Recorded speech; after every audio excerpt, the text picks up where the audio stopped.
चलिए प्यारे बच्चों, एक और बहुत ही अच्छे क्वेश्चन को मैं यहाँ पर ले रहा हूँ।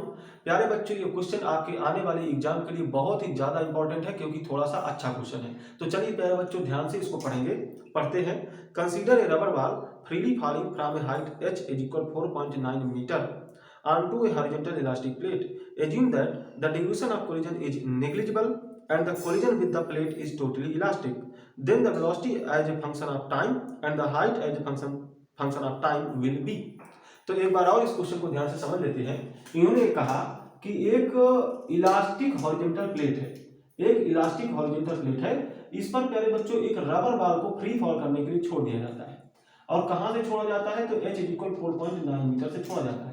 अब इन्होंने कहा कि जब ये नीचे आएगी और इससे कोलाइड करेगी तो यहाँ पर जो कोलिजन है वो प्यारे बच्चों टोटली इलास्टिक है, या इसी को बोल सकते थे परफेक्टली इलास्टिक है।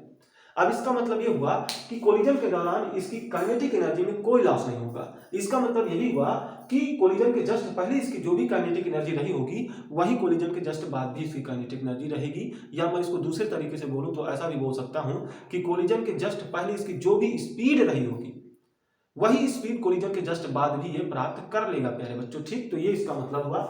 और कोलिजन का जो टाइम है वो नेग्लिजिबल है, ऐसा भी क्वेश्चन में बोला गया है। अब हमसे ये पूछा गया है कि इस बॉल की जो भी वेलोसिटी होगी उसका जो ग्राफ दिखेगा टाइम के साथ वो कैसा होगा, और जो इसकी हाइट होगी टाइम के साथ वो कैसे दिखेगी ग्राफ में, ये भी हमको बताना है। तो चलिए प्यारे बच्चों, दो ग्राफ हमको बनाने पड़ेंगे, वेलोसिटी वर्सेस टाइम ग्राफ और हाइट वर्सेस टाइम ग्राफ। तो चलिए प्यारे बच्चों बनाना शुरू करते हैं। सबसे पहले तो हम वेलोसिटी टाइम ग्राफ ही बना लेते हैं। तो चलिए यहाँ पर बनाने की कोशिश करते हैं। यहाँ पर ये यहाँ पे वेलोसिटी टाइम ग्राफ हम बनाने की कोशिश प्यारे बच्चों करेंगे। अब एक चीज देखिएगा प्यारे बच्चों, को इसकी पॉजिटिव बताई गई है, इसका मतलब ऊपर की ओर की डायरेक्शन को इन्होंने पॉजिटिव माना है। अगर ऊपर की ओर की डायरेक्शन पॉजिटिव है तो नीचे की ओर की जो डायरेक्शन हो जाएगी वो क्या होगी प्यारे बच्चों? नेगेटिव डायरेक्शन हो जाएगी। अब एक चीज समझिएगा, यहाँ पर जब इसको छोड़ा गया होगा तो इसकी इनिशियल स्पीड तो 0 रही होगी, यानी t बराबर 0 पर इसकी स्पीड 0 रही होगी। इसका मतलब ये जो ग्राफ शुरू होगा वेलोसिटी वर्सेस टाइम का वो 0 से बनना शुरू होगा, मतलब इस पॉइंट से बनना शुरू होगा 0 से, क्योंकि t बराबर 0 पर वेलोसिटी कैसी थी? 0 थी। ठीक, तो t बराबर 0 पर वेलोसिटी 0 थी, इसलिए 0 से बनना शुरू होगा पहली बार। और एक और बात ये कि जब ये चलना शुरू करेगा तो प्यारे बच्चों इस डायरेक्शन में चलना शुरू करेगा नीचे की ओर, यानी नेगेटिव डायरेक्शन में चलना शुरू कर रहा है। इसलिए यहां से यहां तक, यानी पहले टक्कर के दौरान जब ये चलना शुरू करेगा उससे पहले टक्कर के दौरान इसकी जो वेलोसिटी वो नेगेटिव बनी हुई है, इसलिए इस ड्यूरेशन में इसका जो ग्राफ बनेगा वो इस लाइन के नीचे बनेगा, क्योंकि वेलोसिटी नेगेटिव चाहिए ना कि इसके ऊपर, क्योंकि वेलोसिटी पॉजिटिव नहीं है। समझ पाए मेरी बात को? मेरी बात को एक बार और सुनिए। यहां से यहां तक में जो भी टाइम है उस दौरान इसकी वेलोसिटी नेगेटिव डायरेक्शन में है, इसलिए उस टाइम के दौरान जो ग्राफ बनेगा वो इस लाइन के नीचे बनेगा क्योंकि वेलोसिटी नेगेटिव है। इस लाइन के ऊपर नहीं बनेगा क्योंकि वेलोसिटी पॉजिटिव नहीं है। ठीक, इस बात को समझ लीजिएगा। तो इस लाइन के नीचे ही बनाना है ग्राफ। अब कैसा बनाना है वो भी देख लें। तो प्यारे बच्चों, यहां से यहां तक किसी भी टाइम पर अगर मैं आपसे इसकी वेलोसिटी पूछूं तो आप क्या लिखोगे? आप यही लिखोगे v is equal minus gt, क्योंकि u तो इसके लिए 0 है ना। ये क्वेश्चन है ये वाला, v is equal u plus at वाला, ये वाला प्यारे बच्चों। तो u तो इसके लिए 0 था और a इसके लिए क्या होगा? माइनस जी। अब माइनस जी क्योंकि इसलिए क्योंकि जो g है वो नीचे की ओर काम कर रहा होगा, हमेशा g नीचे ही लगता है, और नीचे की ओर की जो डायरेक्शन है वो हमने नेगेटिव मानी है, इसलिए g को हम माइनस साइन के साथ लिख देंगे। तो कुल मिलाकर के यहां से यहां तक के लिए इसकी वेलोसिटी इस तरीके से लिखी जाएगी प्यारे बच्चों। अब ये इक्वेशन अगर हम देखें तो ये स्ट्रेट लाइन की इक्वेशन है, ऐसी स्ट्रेट लाइन जो ओरिजिन से पास करेगी। और मैंने बोला भी कि जो ग्राफ बनना शुरू होगा वो ओरिजिन से ही बनना शुरू होगा। ठीक, तो यहां से भी आप देख सकते हो कि ओरिजिन से ही ग्राफ बनना शुरू होगा। अब दूसरी बात कि इस ग्राफ का जो स्लोप है वो नेगेटिव है, और कितना है? माइनस जी। तो नेगेटिव स्लोप लेते हुए हमें स्ट्रेट लाइन बनानी पड़ेगी, क्योंकि ये स्ट्रेट लाइन इक्वेशन है। तो स्ट्रेट लाइन बनाएंगे ऐसे प्यारे बच्चों, यहाँ पे स्ट्रेट लाइन है, समझ लीजिएगा। तो यहाँ ये किस टाइम तक बनेगा? जब तक इसमें कोलिजन नहीं हो जाता, या आप इस टाइम को ऐसे निकाल भी सकते हो। ठीक है, ऐसे 2h/g ऐसे निकाल भी सकते हो, ऐसे इसको निकाल भी सकते हो प्यारे बच्चों। तो ये टाइम कितना हो जाएगा? 2 इंटू h कितना है? 4.9, और प्यारे बच्चों g कितना होता है? 9.8। तो कुल मिलाकर के 4.9 से ये कितना बार चला जाएगा, 2 बार, और 2 से 2 तो कुल मिला के 1, तो 1 सेकेंड तक ऐसा ग्राफ बनेगा प्यारे बच्चों। ये जो टाइम होगा ना, ये 1 सेकेंड का टाइम होगा, 1 सेकेंड का।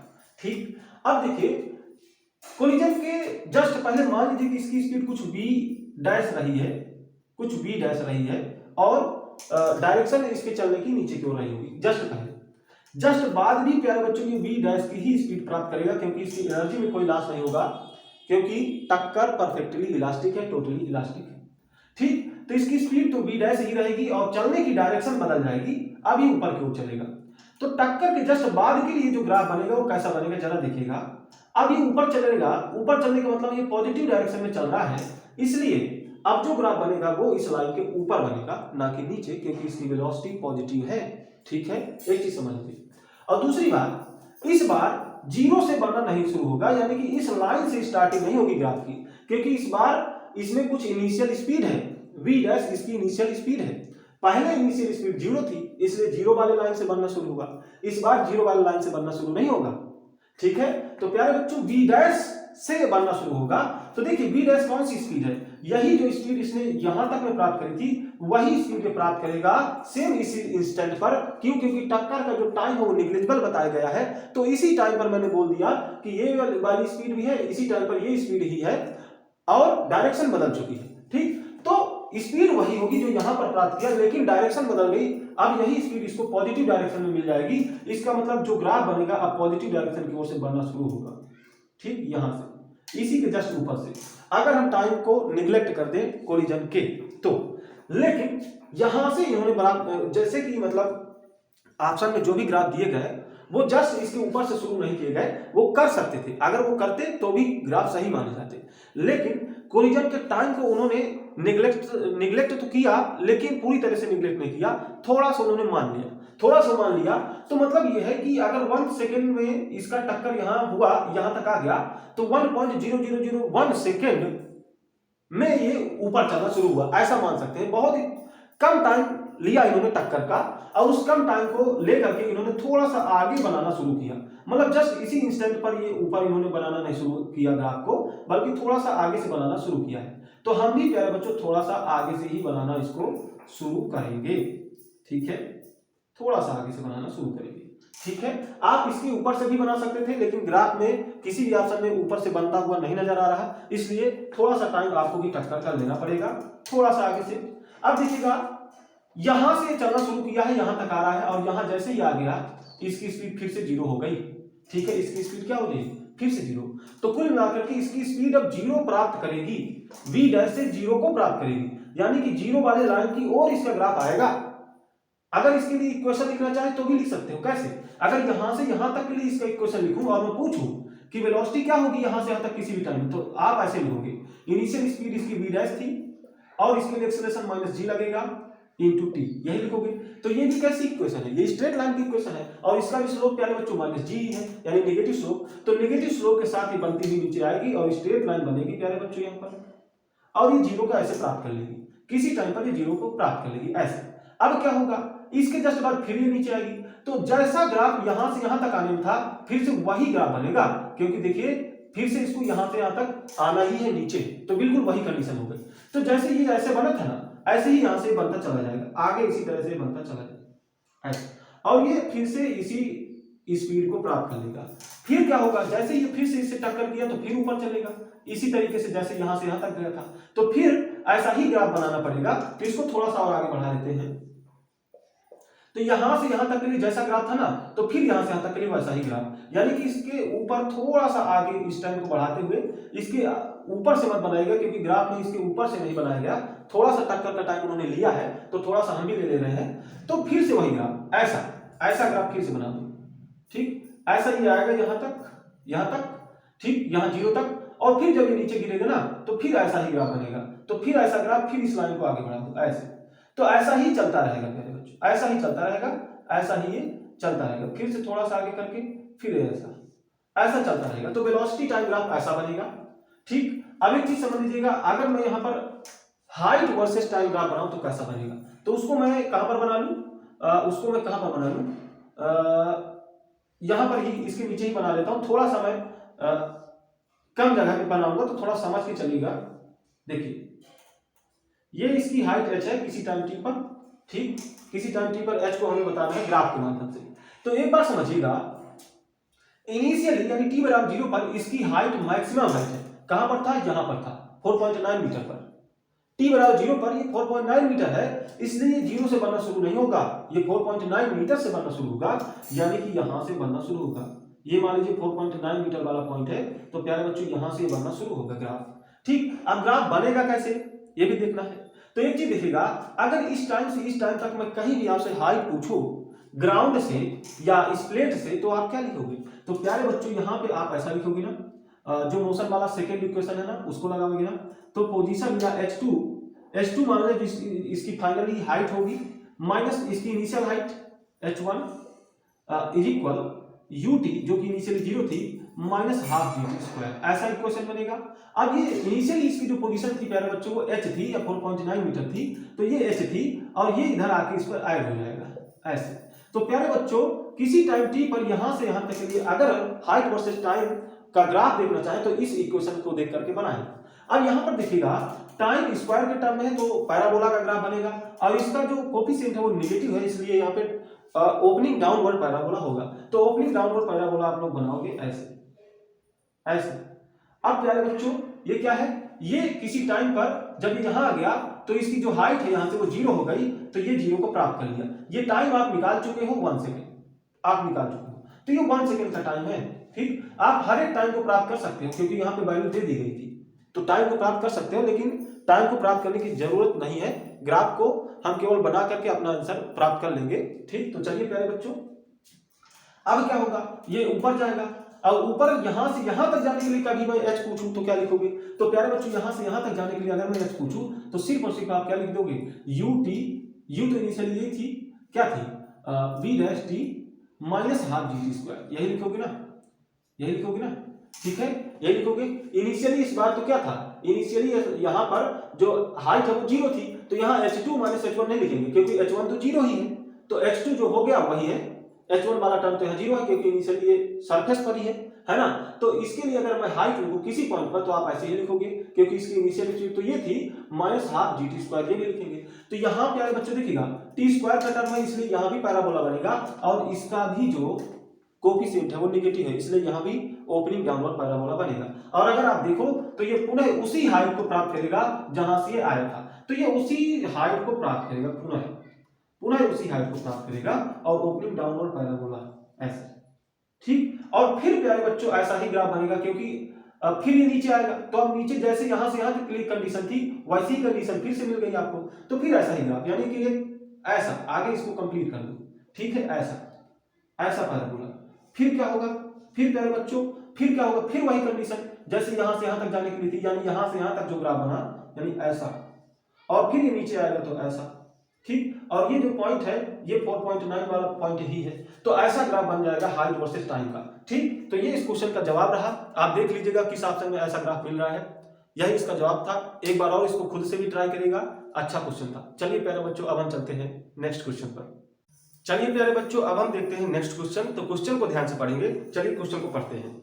देखिए क्वेश्चन क्या है, a body is at rest at x is equal 0, at t is equal 0 it starts moving in the positive x direction with a constant acceleration. तो इसको थोड़ा सा हम बोर्ड पर भी बनाकर देख लेते हैं।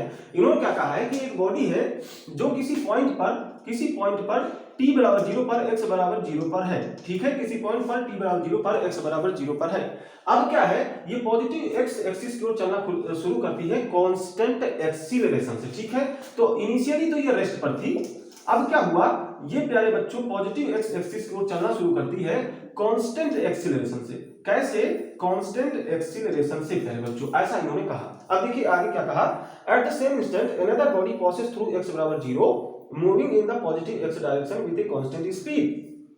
मतलब जिस क्षण ये चलना शुरू करती है सेम उसी इंस्टेंट पर एक और बॉडी इसी पॉइंट से पास करती है, लेकिन वो कांस्टेंट स्पीड से पास कर रही है, वो कांस्टेंट स्पीड से चल ही रही है, ठीक है, ऐसा उन्होंने कहा। तो इसको थोड़ा सा दूर बनाकर देख लेते हैं क्योंकि एक ही पॉइंट पर इसको थोड़ा है तो एक ही पॉइंट उसी पॉइंट से पास कर रही है, ऐसा उन्होंने कहा है, लेकिन थोड़ा हमने दूर दूर बना लिया समझने के लिए, ठीक है, समझने के लिए। तो प्यारे बच्चों एक दूसरी बॉडी है जो सेम उसी इंस्टेंट पर इससे पास करती है जिस इंस्टेंट पर ये चलना शुरू करता है, पहला वाला, ठीक। तो दूसरी जो बॉडी है उसी इंस्टेंट पर पास करती है यहीं से, और प्यारे बच्चों इसकी जो स्पीड है वो कांस्टेंट स्पीड है, यानी कि इसमें कोई एक्सेलरेशन वाली बात नहीं है, और ये भी प्यारे बच्चों उसी डायरेक्शन में चल रहा है, यानी पॉजिटिव एक्स एक्सिस की ओर ही चल रहा है, ऐसा इन्होंने कहा। अब देखिए आगे इन्होंने क्या कहा, the position of the first body is given by x1 t after time t, मतलब जो फर्स्ट बॉडी है उसकी पोजीशन टाइम t के बाद किससे बताई जा रही है, टाइम t के बाद x1 t से बताई जा रही है।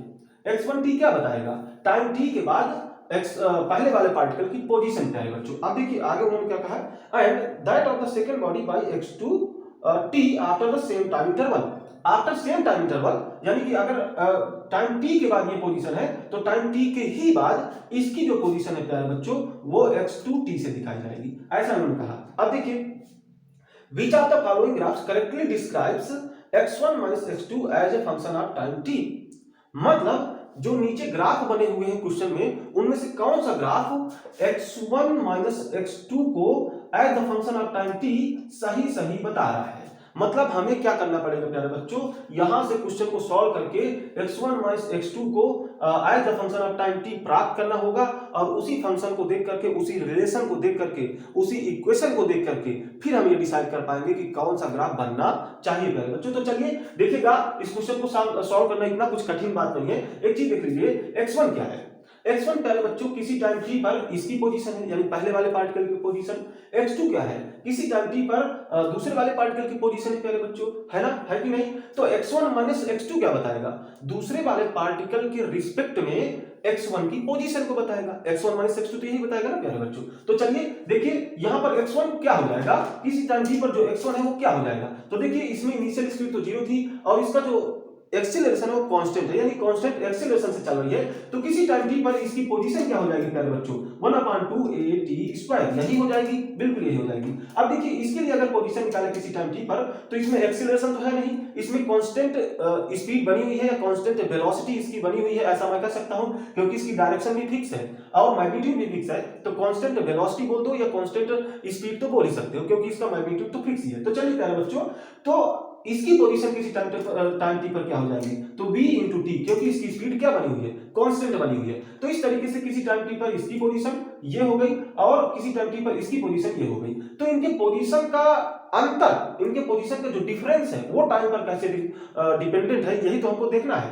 तो चलिए प्यारे बच्चों इनको सब्ट्रैक्ट कर लेते हैं, यानी x1 माइनस x2 की वैल्यू हम देख लेते हैं। तो x1 क्या है, x1 प्यारे बच्चों आया है अपने पास 1/2a_t² और x2 क्या है, तो x2 प्यारे बच्चों ने निकाला bt, ठीक, तो bt लिखो, ठीक, तो ये हो गया। अब देखिए x1 minus x2 time t पर किस तरीके से डिपेंडेंट है, उसके लिए ये इक्वेशन हमने फाइंड किया। तो इसी इक्वेशन से अब हमें पता चल जाएगा कि जो ग्राफ है वो कैसा होना चाहिए। अब देखिए प्यारे बच्चों, यहां पे एक चीज समझ लीजिएगा, यहां पे पैराबोला बनेगा, क्योंकि t के पावर में 2 है, t² का टर्म यहां पर बना हुआ है, इसलिए प्यारे बच्चों यहां पे पैराबोला तो बनना निश्चित है। अब किस प्रकार का पैराबोला होगा ये भी पहले हम देख लेते हैं। तो एक चीज देख लीजिएगा, इसका जो कोफिशिएंट है वो पॉजिटिव है, इसलिए यहां पर ओपनिंग अप पैराबोला बनने वाला है। अब एक चीज समझ लीजिएगा, हमारे पास पैराबोला की जो बेसिक इक्वेशन होती है वो कैसी होती है, y = ax² + bx + c, ऐसी होती है। अब प्यारे बच्चों अगर ये कोफिशिएंट जो है ये पॉजिटिव हुआ तो ओपनिंग अप पैराबोला बनता है, अगर ये नेगेटिव हुआ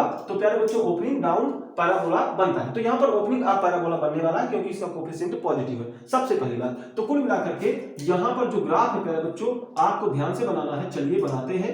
x1 minus x2 versus time का ग्राफ हमको प्राप्त करना है। तो ध्यान से देखिएगा, यहाँ पे ओपनिंग अप पैराबोला बनने वाला है, लेकिन एक चीज देखिएगा, इसकी स्पीड इनिशियली 0 थी, इनिशियली क्या थी, 0 थी, लेकिन इसमें एक्सीलरेशन था। तो एक्सीलरेशन क्या करेगा, धीरे धीरे इसकी स्पीड को क्या करेगा, बढ़ाएगा, धीरे धीरे इसकी स्पीड को बढ़ाएगा। लेकिन इसमें इनिशियली भी स्पीड है, क्या है, v, और यही स्पीड इसकी बनी हुई है। तो प्यारे बच्चों इसकी इनिशियल स्पीड 0 थी, इसमें इनिशियल स्पीड थी, इसलिए क्या होगा कि शुरू में क्या होगा कि दूसरा वाला जो पार्टिकल है ना वो पहले वाले पार्टिकल से आगे निकल जाएगा, क्योंकि इसके पास स्पीड थी, इसके पास स्पीड नहीं थी। लेकिन अब इसकी स्पीड धीरे धीरे बढ़ रही है क्योंकि इसके पास एक्सेलरेशन है, ठीक। तो जब ये धीरे धीरे स्पीड इसकी बढ़ेगी तो धीरे धीरे ये इसको फिर से प्राप्त करेगा, ठीक। तो इनिशियली तो क्या होगा, शुरू में कुछ देर तक तो x2 वाला जो पार्टिकल है, यानी दूसरे वाला जो पार्टिकल है वो ज्यादा आगे होगा, x1 की अपेक्षा, यानी पहले वाले पार्टिकल की अपेक्षा। ठीक, तो पहले तो वो आगे होगा, लेकिन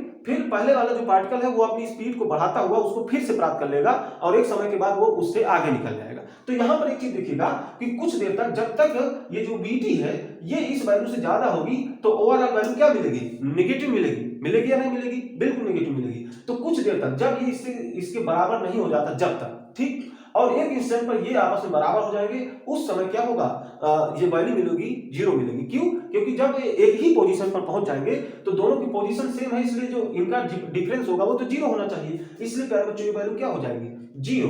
इसके बाद क्या होगा, ये वैल्यू बड़ी होने लगेगी और कंटिन्यूअसली फिर पॉजिटिव वैल्यू ही मिलती जाएगी। ठीक है, तो पॉजिटिव वैल्यू फिर मिलेगी। तो देखिए एक चीज देखिएगा, शुरू में तो नेगेटिव वैल्यू ही मिलनी है, तो एक चीज देखिएगा, जो ग्राफ है वो ऊपर से बनना शुरू नहीं होगा, नीचे की ओर बनना शुरू होगा, क्योंकि शुरू में नेगेटिव वैल्यू चाहिए। अब एक चीज देख लीजिएगा, ये जीरो से बनना शुरू होगा या कहीं और से, तो जीरो से ही बनना शुरू होगा, क्योंकि जिस इंस्टेंट पर ये चलना शुरू करता है उसी इंस्टेंट पर ये भी इसी पॉइंट से पास करता है।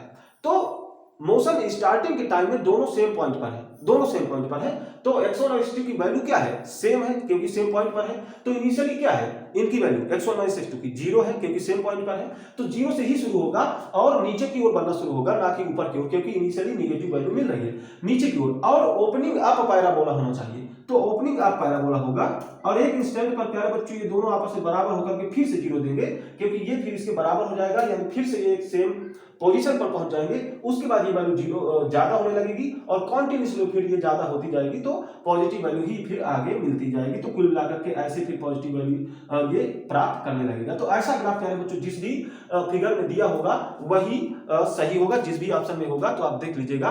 काफी इंपॉर्टेंट क्वेश्चन है प्यारे बच्चों, जैसा कि मैंने बताया कि 1D मोशन के क्वेश्चन हर साल रिपीट हो रहे हैं, तो मुझे ऐसा लग रहा है पर्सनली कि ये क्वेश्चन इस साल रिपीट हो सकता है, तो काफी इंपॉर्टेंट क्वेश्चन है। तो प्यारे बच्चों देख लीजिएगा एक बार और इसको सॉल्व करके खुद से भी ट्राई कर लीजिएगा, ऐसे और क्वेश्चंस मिले तो उनको भी खुद से ट्राई कर लीजिएगा, ताकि कोई भी ऐसा क्वेश्चन मिले तो आप उसको सॉल्व कर पाओ। तो चलिए प्यारे बच्चों ये रहा इस क्वेश्चन का सलूशन। अब हम चलेंगे नेक्स्ट क्वेश्चन पर। तो चलिए प्यारे बच्चों फिर से हम एक क्वेश्चन को यहाँ पर सॉल्व करने वाले हैं। तो देखिए क्वेश्चन क्या है, a body is thrown vertically upwards, which one of the following graphs correctly represent the velocity versus time. तो काफी इजी सा क्वेश्चन है। देखिएगा उन्होंने कहा कि एक बॉडी को ऊपर की ओर वर्टिकली फेंका गया है, तो उसका वेलोसिटी वर्सेस टाइम ग्राफ कैसा दिखेगा। तो चलिए देखते हैं। किसी बॉडी को अगर प्यारे बच्चों वर्टिकली ऊपर की ओर फेंक दिया गया, मान लीजिए u स्पीड से फेंक दिया गया, ठीक, और आपको इसकी वेलोसिटी वर्सेस टाइम में ग्राफ बनाना है, वेलोसिटी वर्सेस टाइम में ग्राफ बनाना है। तो इसके लिए मुझे v और t में रिलेशन भी चाहिए होगा, उसी रिलेशन को देख करके ही हम ग्राफ बना पाएंगे। तो चलिए हम ग्राफ बनाते की कोशिश करते हैं। यहाँ पर देखिएगा कैसे ग्राफ बनेगा। टाइम और वेलोसिटी में मुझे ग्राफ चाहिए। तो प्यारे बच्चों एक चीज देखिएगा, जब इसको u स्पीड से फेंका गया तो वर्टिकली इसको फेंका गया है, ऐसा इन्होंने कहा है, वर्टिकली ऊपर की ओर। तो किसी टाइम t पर ये यहां पर आकर इसकी स्पीड क्या हो जाएगी, जीरो हो जाएगी। प्यारे बच्चों इसकी स्पीड क्या हो जाएगी, जीरो हो जाएगी, ठीक, और ये फिर से नीचे आना शुरू करेगा। तो एक चीज देखिएगा, अगर यहां से यहां तक आने के बीच में किसी टाइम पर मैं आपसे इसकी वेलोसिटी पूछूं तो आप कैसे लिखोगे। तो प्यारे बच्चों क्या लिखोगे, v इज इक्वल इसकी initial speed u minus gt। क्या ऐसा ही लिखोगे, बिल्कुल ऐसा ही लिखोगे। इसका मतलब क्या हुआ कि यहां से यहां तक ये रिलेशन होल्ड करेगा, और ये रिलेशन आपको क्या बताता है, इसको देख करके आप साफ साफ बता सकते हो कि ये स्ट्रेट लाइन का इक्वेशन है और जिसकी स्लोप है माइनस जी या नेगेटिव है स्लोप। और इसके लिए प्यारे बच्चों t बराबर 0 पर जो वैल्यू है वो u है, जो पॉजिटिव वैल्यू दे रहा है। ये u क्या है, ये पॉजिटिव वेलोसिटी को दे रहा है। प्यारे बच्चों हम ऊपर की ओर की डायरेक्शन को हम पॉजिटिव मानकर चल रहे हैं, ठीक। तो t बराबर 0 अगर डालोगे तो v इक्वल u आ रहा है, ठीक, जो कि पॉजिटिव वेलोसिटी को दे रहा है। तो यहां पर ये जो ग्राफ है ये 0 0 से स्टार्ट नहीं होगा। क्यों नहीं होगा कि t बराबर 0 पर डालने पर भी v 0 नहीं आ रहा, इसकी जो वेलोसिटी वो 0 नहीं आ रही।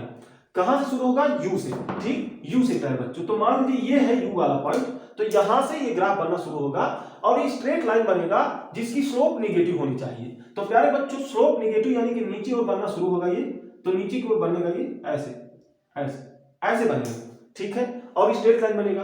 अब एक चीज देखिएगा, ये जो लाइन है ये कहां तक हमको बनानी चाहिए। अभी हम यहां से यहां तक आने के बीच वाली वेलोसिटी को देख रहे हैं, यहां से ऊपर वाले पॉइंट तक आने में जो वेलोसिटी वेरी होगी टाइम के साथ, उसको अभी हमने देखा।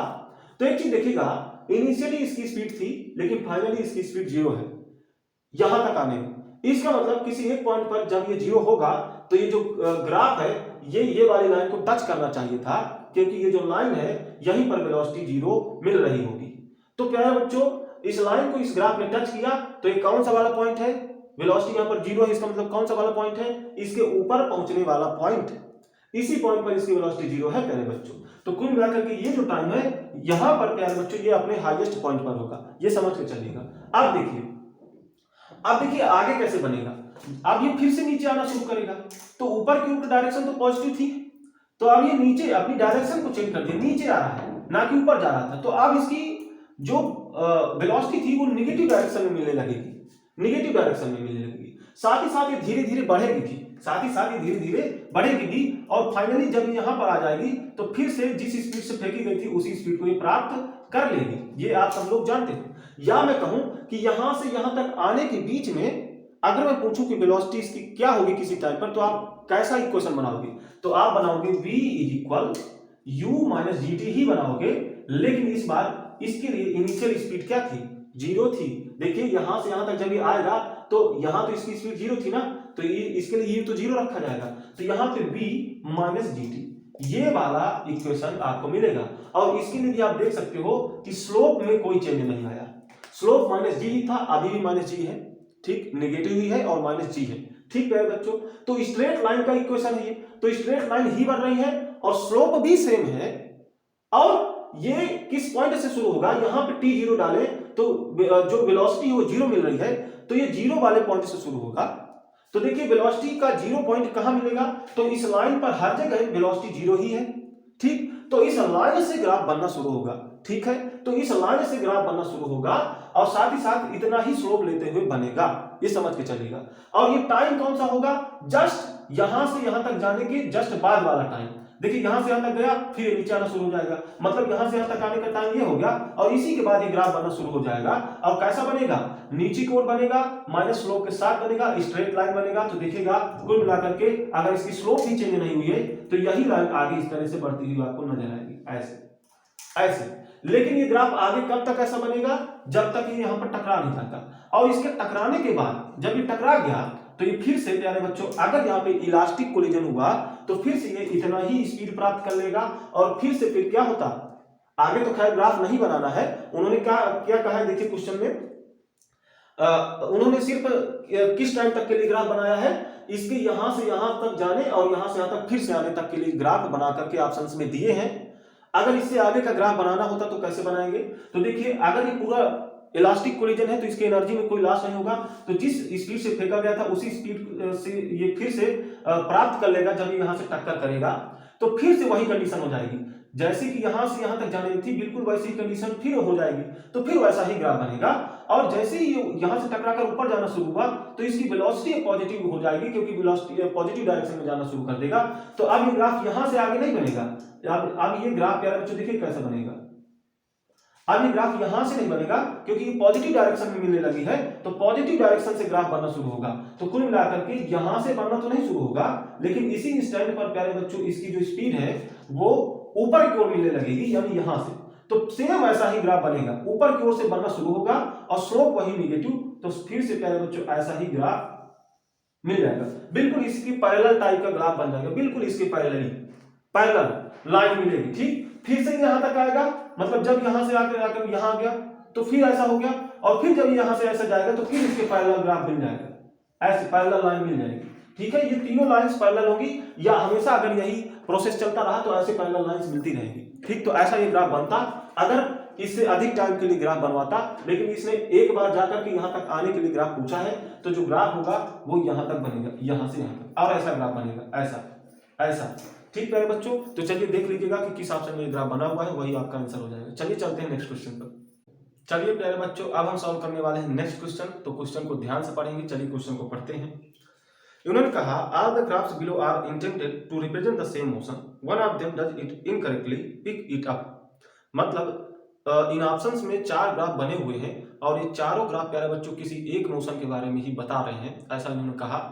और इनमें से कोई एक ऐसा ग्राफ है जो करेक्टली नहीं बना हुआ है, उस मोशन के हिसाब से इनकरेक्टली बना हुआ है। तो उसी ग्राफ को हमें छांटना है, देखना है कि कौन सा ग्राफ इनकरेक्टली बना हुआ है। तो चलिए पहले बच्चों क्वेश्चन को सॉल्व करना शुरू करते हैं। और ये क्वेश्चन ऑप्शंस के हिसाब से ही सॉल्व होगा, क्योंकि ऑप्शन में ही ग्राफ बने हुए हैं, तो उन्हीं ग्राफ्स को ही देखकर तो हम बताएंगे कि कौन सा ग्राफ सही नहीं बना हुआ। तो सबसे पहले तो ग्राफ से ही बना लेते हैं ऑप्शंस के देख करके। ठीक, तो ऑप्शन से देख करके सबसे पहले हम ग्राफ ही बना लेते हैं। तो सबसे पहला जो ऑप्शन है प्यारे बच्चों, उसमें जो ग्राफ बना हुआ है वो कुछ इस तरीके से बना हुआ है। मैं जल्दी से बना देता हूं। ये प्यारे बच्चों वेलोसिटी वर्सेस पोजीशन का ग्राफ है। वेलोसिटी वर्सेस पोजीशन का ग्राफ है। देखिए वेलोसिटी वर्सेस पोजीशन है ना, और ये कुछ ऐसे बना हुआ है, ऐसे ऐसे कुछ बना हुआ है। और यहाँ पे जो दूसरा वाला है, ये प्यारे बच्चों कौन सा ग्राफ बना हुआ है, तो यहाँ पे डिस्टेंस वर्सेस टाइम का ग्राफ है, और ये कुछ ऐसा बना हुआ है, ऐसा। ठीक है, डिस्टेंस वर्सेस टाइम का जो ग्राफ है वो ऐसा बना हुआ है। यहाँ पे जो तीसरा वाला ग्राफ है वो कैसे बना हुआ है, देखिएगा ये कौन सा ग्राफ है, तो ये तीसरा जो ग्राफ है पोजीशन टाइम का ग्राफ है। तो पोजीशन और टाइम का ग्राफ है, और ये क्या ऐसे बना हुआ है, ऐसे। ठीक है, और देखिएगा ये कैसा बना हुआ है, लास्ट वाला क्या है, velocity time graph. Velocity time graph जो कि ऐसा बना हुआ है। अब हमको ये देखना है कि ये किसी एक ही मोशन के बारे में अगर बता रहे हैं, तो कौन सा ऐसा ग्राफ है जो इनकरेक्टली उस मोशन के बारे में बता पा रहा है। तो चलिए हमको ढूंढना है। देखिएगा पहला ग्राफ हम देखते हैं। यहां पर प्यारे बच्चों एक चीज देखिएगा, अगर ये वेलोसिटी टाइम ग्राफ होता तो ये ग्राफ गलत होता, क्योंकि एक ही टाइम पर दो दो वेलोसिटी नहीं मिल सकती थी, लेकिन एक पोजीशन पर दो दो वेलोसिटी मिलती हैं, इसलिए ये ग्राफ सही हो सकता है। देखिएगा अगर इस ग्राफ के बारे में देखें तो ये किस प्रकार के मोशन के बारे में बता रहा है। तो अगर देखें प्यारे बच्चों, तो अगर किसी बॉडी को हम ऊपर की ओर फेंक दें, अगर किसी बॉडी को किसी स्पीड से ऊपर की ओर फेंक दें वर्टिकली अपवर्ड डायरेक्शन में, तो इस बॉडी के ऊपर जाने और फिर नीचे आने में जिस तरीके का ग्राफ दिखाई देगा Vx में, वैसा ही ये बता रहा है। इस ग्राफ के हिसाब से ऐसा लग रहा है। कैसे देखिएगा, अगर हम बात करें कि यहां पर ग्राफ को ही देखें अगर थोड़ा सा, तो किसी भी पोजीशन पर आप अगर देखो तो सेम मैग्नीट्यूड की स्पीड्स मिल रही है। अगर देखो तो इनके जो मैग्नीट्यूड्स है इसमें और इसमें, देखिए इनमें जो मैग्नीट्यूड्स होंगे वो सेम मिल रहे हैं किसी एक ही पोजीशन पर, लेकिन बस डायरेक्शन अपोजिट है। ठीक है, ये पॉजिटिव वैल्यू होगी और ये नेगेटिव वैल्यू होगी, यानी वेलोसिटीज के मैग्नीट्यूड तो सेम है लेकिन उनकी डायरेक्शन अपोजिट है किसी भी एक ही पोजीशन पर।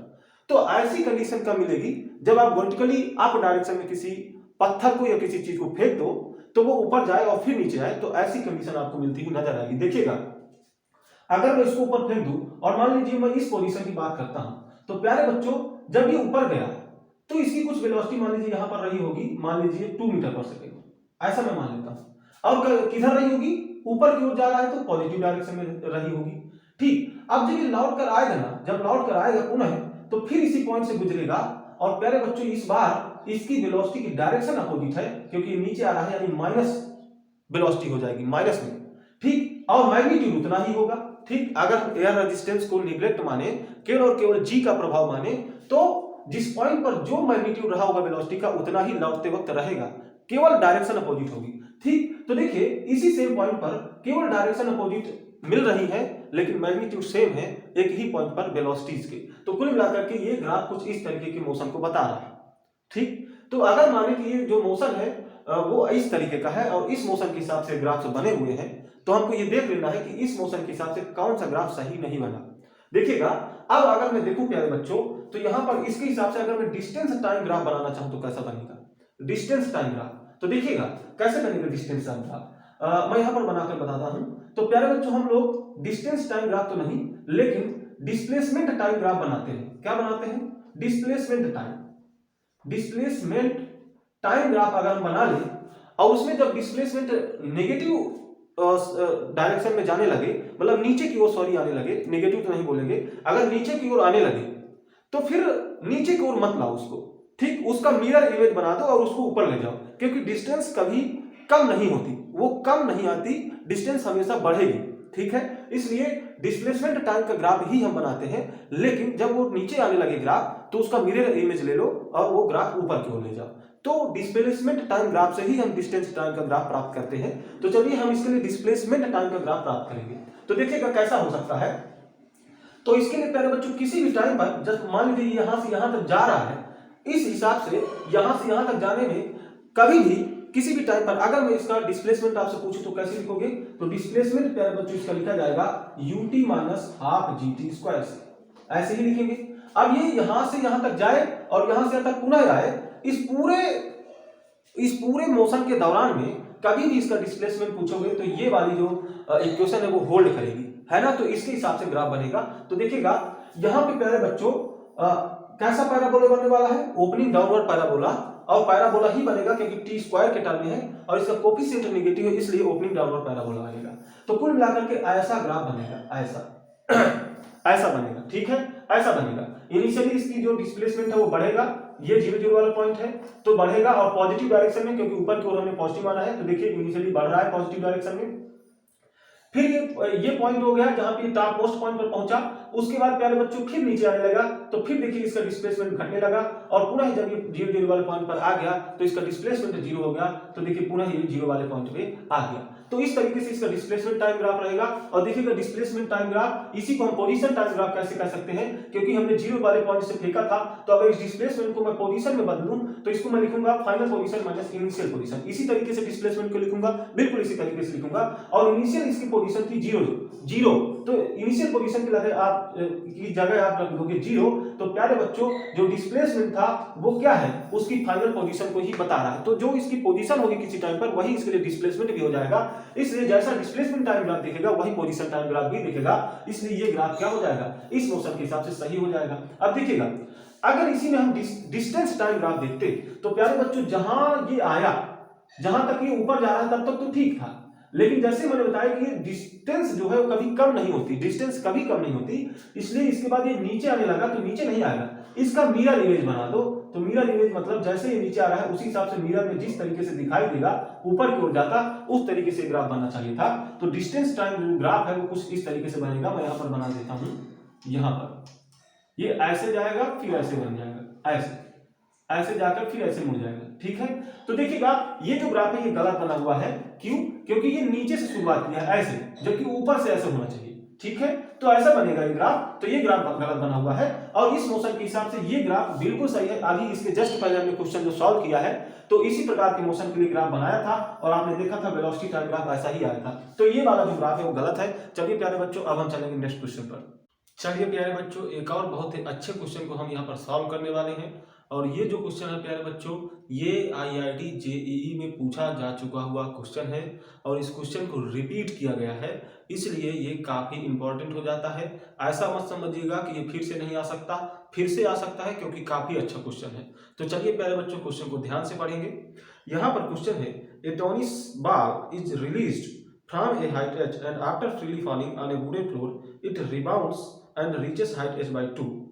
The velocity versus height of the ball during its motion may be represented graphically by, मतलब ये हुआ कि किसी टेनिस बॉल को h हाइट से छोड़ दिया गया है। अब जब छोड़ दिया गया तो ये फ्री फॉल करती हुई आई और प्यारे बच्चों किसी वुडन फ्लोर से टकरा करके ये h/2 ऊंचाई तक फिर से चली जाती है। तो उन्होंने हमसे ये क्वेश्चन पूछा है कि जब इसको छोड़ा गया है h हाइट से, तो छोड़ने के समय से लेकर के इसके टकरा करके h/2 ऊंचाई तक जाने के समय के बीच जो वेलोसिटी और हाइट का ग्राफ रहेगा वो कैसा रहेगा ये बताइए। तो हमसे ये क्वेश्चन पूछा गया है, एक बार और समझ लेंगे। देखिएगा किसी वुडन फ्लोर पर एक बॉल को गिराया जा रहा है h हाइट से, ठीक। ये बॉल यहाँ पर आएगी, टकराएगी और पुनः ऊपर जाएगी, लेकिन ये सिर्फ h/2 ऊंचाई तक ही अब जा पा रही है, ठीक। तो हमसे ये कहा गया है कि जब इसको छोड़ा गया तो छोड़ने से लेकर के जब ये टकरा करके h/2 ऊंचाई तक पहुंची, तो इस छोड़ने से लेकर के h/2 ऊंचाई तक पहुंचने के समय के बीच में वेलोसिटी वर्सेस हाइट का ग्राफ कैसा रहेगा, ये क्वेश्चन है, ये हमको बताना है। तो समझ लीजिएगा, देखिएगा अगर मुझे यहां से हाइट देखनी है तो प्यारे बच्चों हाइट तो मैं यहीं से देखूंगा, ग्राउंड लेवल से, है ना। तो हाइट तो यहीं से देखूंगा, तो यहां से मुझे हाइट देखनी है, तो ये मेरा ऑब्जर्वेशन पॉइंट होगा, या मैं कहूँ ये 0 0 वाला पॉइंट मैं मान सकता हूँ, ठीक। अब जब इसको छोड़ा गया होगा तो इसकी इनिशियल स्पीड तो 0 रही होगी, ठीक है। छोड़ने का मतलब यही हुआ कि इसकी स्पीड इनिशियली 0 थी। साथ ही साथ हम ऊपर की ओर पॉजिटिव डायरेक्शन लेकर चलेंगे, ठीक है। अब देखिए मुझको बनाना है वेलोसिटी वर्सेस हाइट का ग्राफ। क्या बनाना है? वेलोसिटी वर्सेस हाइट का ग्राफ। यहाँ पर इसको h डैश कर लेते हैं। h हमने इसको इसलिए नहीं किया क्योंकि h किसी एक पर्टिकुलर इंस्टेंट के लिए बोला गया है। किस इंस्टेंट के लिए? जब इसको छोड़ा गया है। जब इसको छोड़ा गया है तब इसकी हाइट h है, और यहाँ पे जो h होगा वो जनरल हाइट को बताएगा, किसी भी हाइट को बता देगा ये, ना सिर्फ एक हाइट को बल्कि किसी भी हाइट को। ठीक है, ये सभी प्रकार की हाइट को बताएगा आपको, इसलिए यहाँ पर h को ना लेकर के h डैश हम ले रहे हैं। अब देखिए मुझे वेलोसिटी वर्सेस हाइट का ग्राफ बनाना है, तो देखिएगा कैसे बनेगा। प्यारे बच्चों, जब इसको यहाँ पर छोड़ा गया होगा और ये नीचे आ रहा होगा, तो यहाँ से जब टकराएगा तो यहाँ से यहाँ तक टकराने के बीच में, मतलब छोड़ने से टकराने तक के बीच में, अगर मैं कहीं आपसे पूछूं कि वेलोसिटी और हाइट में क्या रिलेशन होगा, तो आप कैसे बताओगे? इसका रिलेशन कैसे निकालोगे? तो मोशन का थर्ड इक्वेशन अगर हम यूज करें तो वेलोसिटी और हाइट में रिलेशन मिलेगा। तो देखिएगा मोशन का थर्ड इक्वेशन हम यूज करेंगे। मोशन का थर्ड इक्वेशन होता है v square is equal you square plus 2as, यही होता है। अब यहाँ पे जो s है, ये s क्या होता है? डिस्प्लेसमेंट। लेकिन अगर इसको पोजीशन में चेंज करें, डिस्प्लेसमेंट को पोजीशन में चेंज करें तो s2 माइनस s1, ये फाइनल पोजीशन, ये इनिशियल पोजीशन। ठीक, तो इस तरीके से मोशन का थर्ड इक्वेशन होने वाला है, यही रहता है।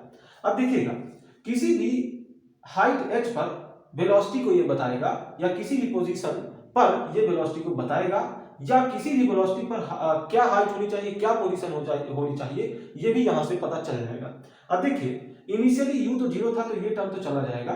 साथ ही साथ एक चीज देखिएगा, यहाँ पे जो g है वो हमेशा नीचे की ओर ही लगेगा, और हमने ऊपर की ओर की डायरेक्शन को पॉजिटिव माना, तो नीचे लगने के कारण g को माइनस के साथ लिखा जाएगा। तो यहाँ पे जो एक्सीलरेशन है वो माइनस g, इस a को g बना दो, माइनस g। अब इस तरीके का ये इक्वेशन हो गया। अब इसको आगे सॉल्व करें तो क्या हो जाएगा?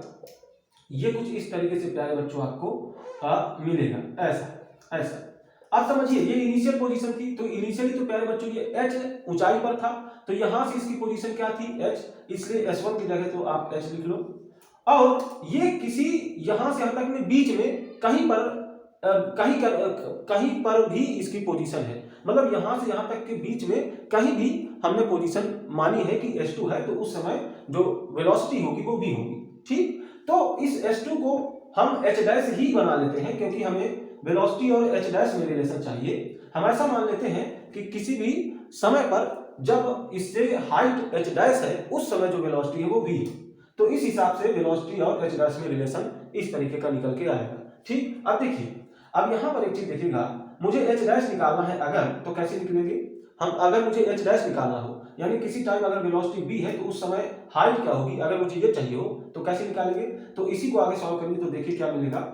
2gh dash equal 2gh minus v square. अब यहाँ से जो h डैश मिलेगा वो मिलेगा 2g, तो इसके नीचे चला जाएगा, तो यहाँ सिर्फ h बचेगा, और यहाँ पे इसके नीचे 2g दिखाई देगा।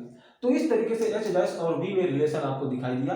तो इसके हिसाब से अगर हम ग्राफ बनाने जाएं तो कैसा बनेगा? तो देखिएगा एक चीज देखिए, यहाँ पे साफ साफ पता चल रहा है ये v स्क्वायर के टर्म में है, इसलिए पैराबोला बनेगा, साफ साफ पता चल रहा है। साथ ही साथ इसका जो कोफिशिएंट है, इसका जो कोफिशिएंट है वो नेगेटिव है, वो माइनस में है, इसलिए प्यारे बच्चों इसका मतलब ये हुआ कि यहाँ पे जो पैराबोला होगा वो किस तरीके का होगा? ओपनिंग अप, ओपनिंग डाउन, या ओपनिंग राइटवर्ड, या ओपनिंग लेफ्टवर्ड, कैसा होगा? तो एक चीज देखिएगा, यहाँ पर समझिएगा, अगर प्यारे बच्चों ये एच डैश इधर होता और v इधर होता तो बिल्कुल आसान था क्वेश्चन को बनाना, ग्राफ को। कैसे देखिएगा, क्योंकि ऐसे ग्राफ हम कई बार बना चुके हैं। यहाँ पे साफ साफ पता चल रहा है कि v स्क्वायर है तो पैराबोला बनता, और इसका कोफिशिएंट नेगेटिव है, इसलिए क्या कैसा बनता? ओपनिंग डाउनवर्ड पैराबोला बनता, ओपनिंग डाउनवर्ड। ठीक, अगर इधर v होता, इधर h डैश होता, तो मतलब कंडीशन कुछ ऐसी है जैसे आप लोगों ने पढ़ा होगा v इक्वल ax स्क्वायर, ऐसा आपने पढ़ा होगा मैथमेटिक्स में। तो इसके लिए अगर देखें तो ये जो ग्राफ बनता है ये कैसा बनता है? अगर a पॉजिटिव है, यानी x स्क्वायर का कोफिशिएंट अगर पॉजिटिव है तो ये ओपनिंग अप पैराबोला होता है। अगर ये नेगेटिव हो गया तो यही ओपनिंग डाउनवर्ड पैराबोला हो जाता है। अगर इसी चीज को उल्टा कर दें, मतलब ये जो स्क्वायर है ये y में हो, y में स्क्वायर हो, ना कि इधर हो, ठीक है, इधर ना हो, y में हो, तो क्या होगा प्यारे बच्चों? तो क्या होता था? अब जो पैराबोला बनता था या तो वो राइटवर्ड डायरेक्शन में खुलता था या तो लेफ्टवर्ड डायरेक्शन में खुलता था। ऐसा ही आपने मैथमेटिक्स में पढ़ा होगा, जरूर पढ़ा होगा। ठीक, तो यहाँ जो कंडीशन है वो कुछ इसी तरीके की है। यहाँ केस उल्टा है, यह y is equal a x square का टाइप केस नहीं है, यहाँ a y square is equal x type का केस है। ठीक है, यहाँ पे कुछ उल्टा है। तो इस बार जो ग्राफ है वो या तो राइट वर्ड में खुलेगा या तो लेफ्ट वर्ड में, ना कि अपवर्ड और डाउनवर्ड डायरेक्शन में। ठीक, लेकिन अब राइट वर्ड खुले कि लेफ्ट वर्ड तो कैसे पता चलेगा? तो इसमें प्यारे बच्चों अगर ए पॉजिटिव हुआ करता था तो ये राइट वर्ड में खुलता था, अगर ए नेगेटिव होता था तो ये लेफ्ट वर्ड में खुलता है। ठीक है, अब यहाँ पे v स्क्वायर का जो कोफिशिएंट है वो नेगेटिव है, इसलिए ये लेफ्ट वर्ड में खुलेगा, मतलब लेफ्ट वर्ड खुलता हुआ पैराबोला बनना चाहिए। तो देखिएगा कैसे बनेगा। अब एक चीज और देख लीजिएगा, जब इसकी स्पीड 0 है तब यहाँ पे जो हाइट है वो h है। अच्छा ये बताइए स्पीड 0 कहां पर होगी? तो देखिए इस एक्सिस पर स्पीड को बताया गया है, तो यहाँ पे 0 कहां मिलेगा? इस पॉइंट में, है ना? यानी कि इस लाइन से ग्राफ बनना शुरू होगा, क्योंकि इसी लाइन पर स्पीड 0 मिलेगी। ठीक, ग्राफ कहां से बनना शुरू होगा? इस लाइन से। लेकिन कहां से, ये भी देखिएगा। तो u बराबर 0 वाली लाइन से तो बनना शुरू होगा, u बराबर 0 वाली लाइन से तो बनना शुरू होगा, लेकिन कहां से? तो इसके लिए ये देखिए कि इसकी हाइट इनिशियली यहां से कितनी थी? h। तो वहां से ग्राफ वहां से बने जहां इसकी हाइट h हो। ठीक है, तो प्यारे बच्चों ग्राफ बनना कहां से शुरू होगा? इधर से बनना शुरू होगा।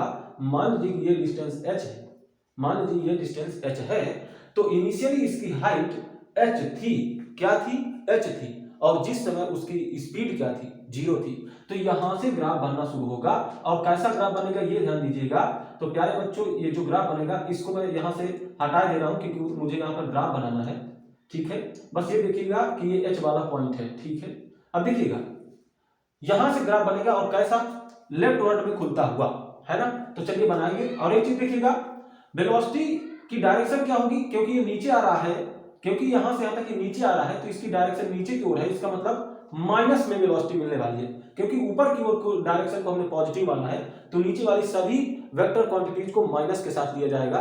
तो यहां से यहां तक जो वेलोसिटी है वो नेगेटिव है। तो ग्राफ ऐसा तो खुलेगा, तो इसका मतलब ये नहीं कि आप ऊपर बना लो।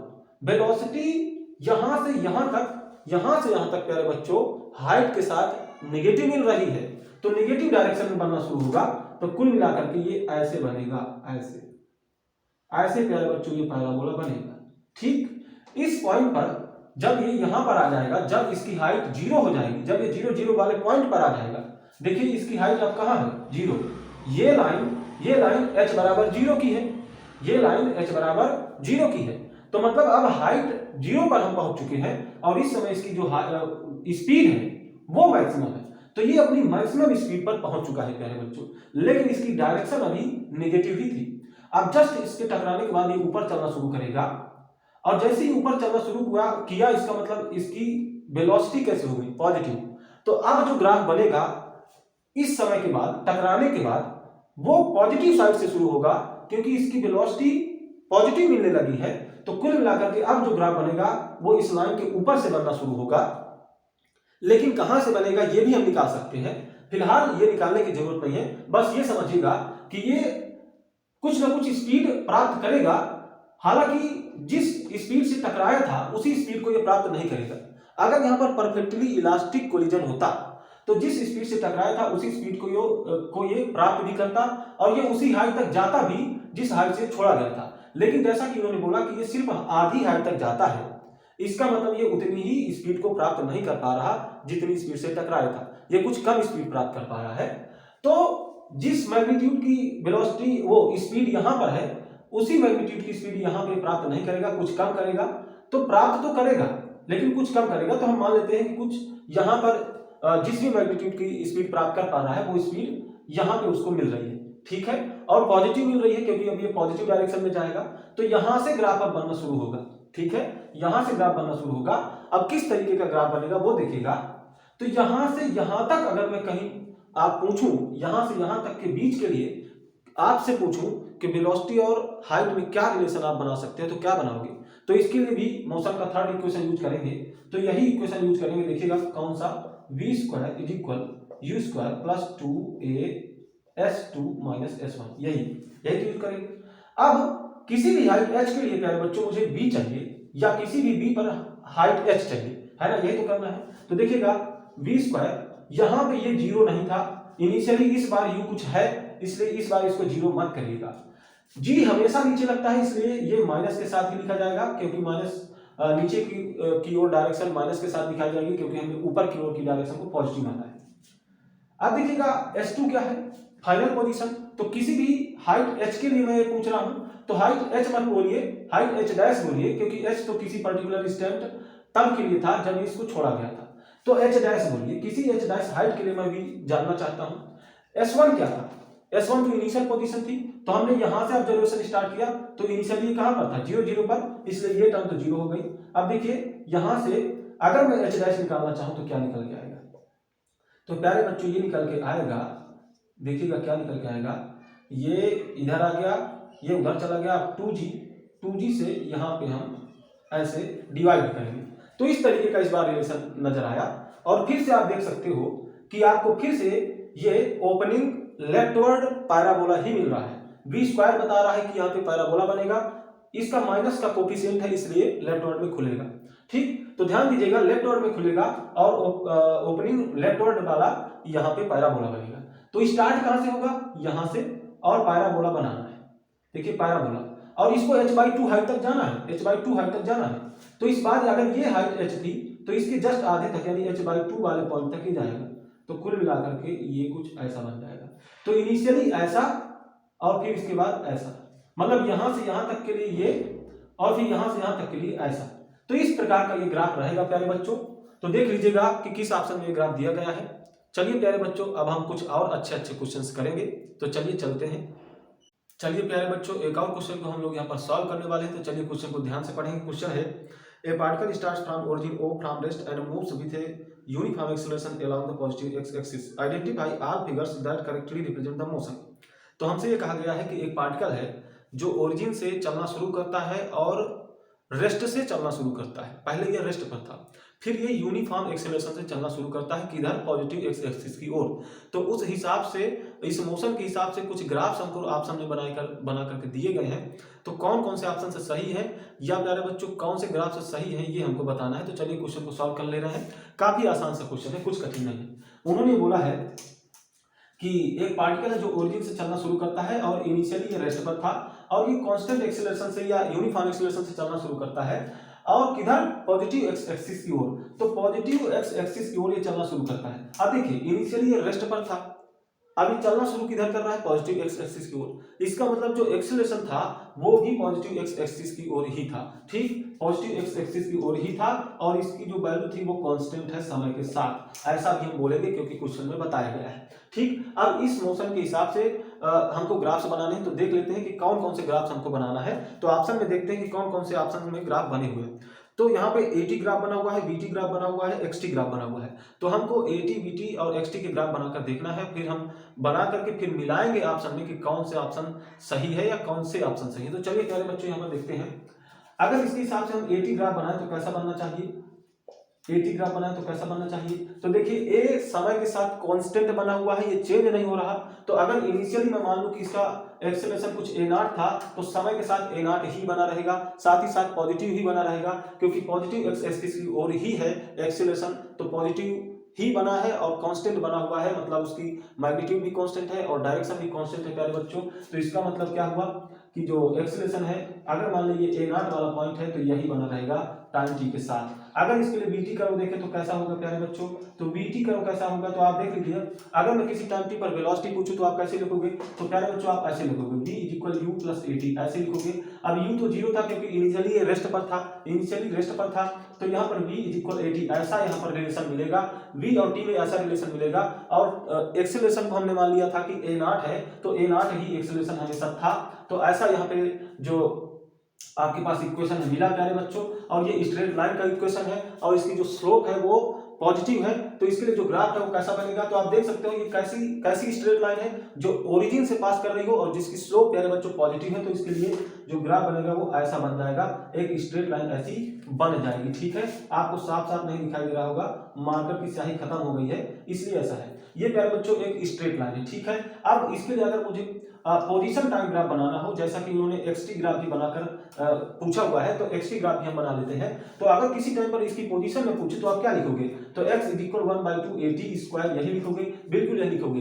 अब t² है, इसका मतलब ये पैराबोला बनने वाला है, साथ ही साथ इसका जो कोफिशिएंट है वो पॉजिटिव है, इसका मतलब प्यारे बच्चों यहाँ पर ये ओपनिंग अप पैराबोला बनने वाला है। तो कुल मिलाकर के ये जो है कुछ इस तरीके का बन जाएगा। तो ये इस तरीके से इनके ग्राफ्स बनेंगे। आप देख लीजिएगा कि ऑप्शन में कौन से ग्राफ्स ऐसे हैं। तो एटी ग्राफ सही है, बीटी ग्राफ सही है, एक्सटी ग्राफ भी एक सही है, एक गलत है। तो आप देख लीजिएगा कि कौन कौन से सही है। चलिए प्यारे बच्चों, अब हम चलते हैं नेक्स्ट क्वेश्चन पर। तो चलिए प्यारे बच्चों, फिर से हम अपने क्वेश्चंस को करना शुरू करते हैं। और अब जो मैं क्वेश्चन कराने जा रहा हूं, ये काफी इंपॉर्टेंट क्वेश्चन है आपके आने वाले एग्जाम के लिए, क्योंकि इसके रिपीट होने की संभावना बहुत ही ज्यादा है। क्योंकि प्यारे बच्चों, जैसा कि मैंने बोल रखा है और फिर से बोल रहा हूं, 1D मोशन में कैलकुलस बेस्ड क्वेश्चन और ग्राफिकल क्वेश्चन बार बार रिपीट हो रहे हैं। और ये जो क्वेश्चन मैं कराने जा रहा हूं, ये काफी अच्छा क्वेश्चन है, इसलिए ये रिपीट हो सकता है। तो चलिए प्यारे बच्चों, क्वेश्चन को ध्यान से पढ़ेंगे। 2 stones are thrown up simultaneously from the edge of a cliff to 40 meter high with initial speed of 10 meter per second and 40 meter per second respectively. Which of the following graph best represents the time variation of relative position of the second stone with respect to the first? Assume stone do not rebound after hitting the ground and neglect air resistance. Take g = 10 meter per second square. तो चलिए प्यारे बच्चों, एक बार और question को हम यहाँ पर समझ लेते हैं। उन्होंने कहा कि एक क्लिफ है जिसकी एज से, या मैं ऐसा भी बोल सकता हूं कि जिसके टॉप से यहां से 2 स्टोन्स को फेंका गया है और ऊपर की ओर फेंका गया है, ठीक है। एक को फेंका गया है 10 मीटर पर सेकेंड से, दूसरे को फेंका गया है 40 मीटर पर सेकेंड से। इस क्लिप की जो हाइट है वो ही बताई गई है और ये है 240 मीटर। और हमसे ये पूछा गया है कि ये जो सेकेंड वाला स्टोन है, इसकी पोजीशन फर्स्ट वाले के रिस्पेक्ट में टाइम के साथ किस तरीके से वेरी करेगी, और इस चीज को हमको ग्राफ बना करके बताना है, ठीक। तो एक बार और देखिए, मैं बता दे रहा हूं कि उन्होंने क्या पूछा है। अगर प्यारे बच्चों किसी टाइम t पर सेकंड वाले की जो पोजीशन है वो मैं x2 मान लूं और उसी टाइम t पर पहले वाले की पोजीशन x1 मान लूं, तो पहले वाले के रिस्पेक्ट में दूसरे वाले की पोजीशन क्या हो जाएगी, x2 - x1, यही तो हो जाएगी।